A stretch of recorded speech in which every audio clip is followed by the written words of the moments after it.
பொதுமக்கள் தங்கள் வங்கிக் கணக்குகளை எத்தரப்பினருக்கும் வாடகைக்கு தரக்கூடாது அல்லது இரவல் தரக்கூடாது என்று அரச மலேசிய போலீஸ் படை கடுமையான எச்சரிக்கையை விடுத்திருக்கிறது. ஏனெனில் மற்ற தரப்பினருக்கு வங்கிக் கணக்குகளை வாடகைக்கு விடுவது கடுமையான குற்றம்.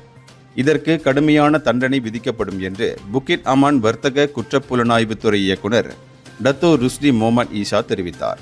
இந்த குற்றங்களை புரிவோர் குற்றவியல் சட்டம் பிரிவு 424A, பிரிவு 424B, பிரிவு 424C ஆகியவற்றின் கீழ் குற்றம் சாட்டப்படுவார்கள்.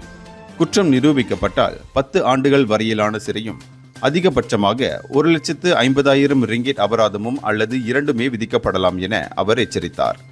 சட்டப்பூர்வ காரணங்கள் எதுவும் இன்றி மற்ற தரப்பினர் தங்களுடைய வங்கிக் கணக்கை பயன்படுத்த அனுமதிக்கும் வகையில் வங்கிக் கணக்கு விவரங்களை அவர்களிடம் கொடுக்கும் நபர்கள் மீது கடுமையான நடவடிக்கை எடுக்கப்படும் என்றும் அவர் குறிப்பிட்டார்.